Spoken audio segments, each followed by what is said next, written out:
مختصر سا واقعہ بتا دیتا ہوں کہ آپ کی بارگاہ میں ایک خاتون اپنے بچے کو مدرسے میں تعلیم کے لیے یا پھر تربیت کے لیے صحبت کے لیے لا کر شریک کر دی۔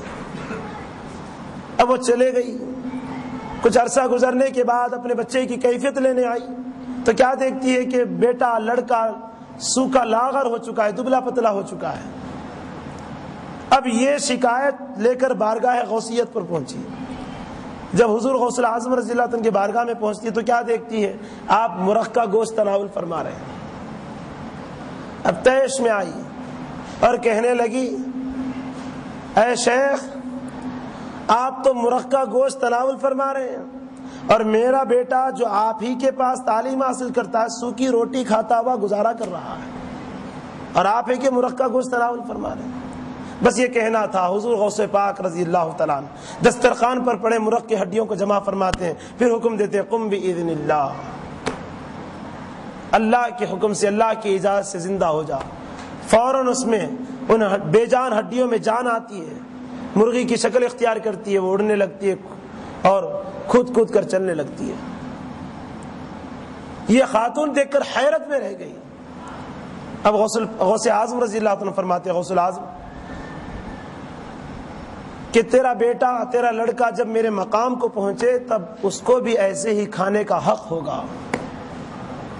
اس مقام کو پہنچنا ہے تب اسے بھی کھانے کا حق ہوگا۔ تو کیا معلوم ہوا؟ غوث اعظم رضی اللہ عنہ اس مقام پر کب پہنچے؟ نوافل کی کثرت سے۔ فرض نمازیں کبھی نہیں چھوٹی، سنتیں مکمل پابندی کے ساتھ ادا کیا کرتے، اس کے باوجود بھی کثرت نفل کی اکثر کثرت کرتے، جس کی بنیاد پر یہ مقام پر پہنچے۔ اولیاء کرام جس مقام کو پہنچے وہ ہم تمام کے لیے ایک نمونہ ہے، ہم تمام کے لیے نصیحت ہے، ہم تمام کے لیے ان کی زندگی ایک نقشہ ہے ہمارے سامنے، کہ ہم ان کی زندگی کو دیکھیں، ان کے اصول اور طریق کو دیکھیں۔ وہ بھی تو غلامان مصطفیٰ ہیں، وہ بھی تو حضور کی سنت کو اختیار کیے ہیں اور اللہ نے انہیں اتنا مقام دیا۔ کون غوث اعظم کو نہیں پہچانتا؟ کون شیخ عبد القادر جیلانی رضی اللہ عنہ کو نہیں پہچانتا؟ ہر کوئی پہچانتا، ہر مکتب کا، ہر مسلک کا رکھنے والا پہچانتا۔ نام اپنے اپنے اعتبار سے لیتے ہیں لیکن پہچانتے ہر کوئی ہے۔ یہ پہچان کیسے پیدا ہوئی؟ نبی کریم صلی اللہ علیہ وسلم کے بعد تو سب اللہ کے بندے ہیں، کوئی نبی تو پیدا نہیں ہوتے، نہ ہوئے نہ ہوگے۔ پھر غوث اعظم کو اتنا مقام، اتنا رتبہ آج بھی ہے، اس کی وجہ کیا ہے؟ اعمال میں کوئی کمی نہیں کی، عقیدہ اور ایمان تو کامل، اس کے علاوہ اعمال میں بھی سب سے آگے۔ ان کے اعمال بڑے صاف اور بڑے اچھے تھے، وہ نمازیں کبھی نہیں چھوڑتے تھے۔ تو آپ کے نماز کی تو وہ کیفیت تھی کہ جب نماز ادا کرتے تو نماز کی حالت میں آپ اللہ کی یاد میں اتنے گم ہو جاتے کہ نماز کے متعلق نبی کریم صلی اللہ علیہ وسلم ارشاد فرماتے ہیں الصلاۃ معراج المؤمنین، نماز مومنوں کی معراج ہے، مومن کی ترقی ہے، اللہ کی دیدار نصیب ہوتی ہے نماز میں۔ وہ نماز، فرض نماز جب ہم ادا نہیں کریں تو کہاں سے یہ سنت، یہ نوافل؟ فرض نماز کا اہتمام، اس کی پابندی کے ساتھ وقت پر ادا کرنا، یہ ہم غلامان مصطفیٰ کی پہچان ہے۔ عقیدہ ہے ہمارا، ایمان ہے ہمارا، اس میں کوئی کمی نہیں ہے۔ الحمدللہ، اللہ کو بھی مانتے ہیں، اس کی تعریف کرتے ہیں، نبی کریم صلی اللہ علیہ وسلم کو بھی مانتے ہیں، ان کی تعریف کرتے ہیں، ان کی شان کو پہچانتے بھی ہیں، سمجھتے بھی ہیں، سمجھاتے بھی ہیں، دکھاتے بھی ہیں، بتلاتے بھی ہیں۔ لیکن اعمال بھی تو لازمی ہے۔ نمازیں جو حضور کے ہاں بھی سب سے پسندیدہ عمل، اور حضور فرماتے کہ اعمال میں سب سے پہلا سوال نماز کے متعلق پوچھو۔ یہ نماز اگر درست ہے تو سارے اعمال درست ہے۔ تو یہ اعمال، نماز جو ادا کرے تو حضور کی محبت اور پیدا ہوتی ہے۔ محبت پیدا ہونا کمال نہیں، محبت پیدا ہونے کے بعد اسی محبت پر قائم رہنا یہ کمال ہے، جسے استقامت کہا جاتا ہے۔ ان الذین قالوا ربنا اللہ ثم استقاموا، اللہ نے فرمایا بے شک جو لوگ یہ کہہ چکے کہ ہمارے پروردگار، ہمارے پالنے والا ہم کو پیدا کرنے والا اللہ ہے، یعنی اللہ رب ہے، ثم استقاموا، پھر اس پر ٹکے رہے، قائم رہے، اسی پر جمے رہے، استقامت پیدا کرے۔ ہاں اللہ ہی رب ہے، ہاں اللہ ہی پیدا کرنے والا، اللہ ہی پرورش کرنے والا، اللہ ہی پالنہار ہے، اس کے علاوہ کوئی پالنہار نہیں۔ اس پر ٹکے رہنا، جمے رہنا، اسی پر استقامت پیدا کرنا۔ تتنزل علیہم الملائکہ، ان پر فرشتوں کا نزول ہوتا ہے، فرشتے ساتھ دیتے ہیں، فرشتے ہم پر نازل ہوتے ہیں۔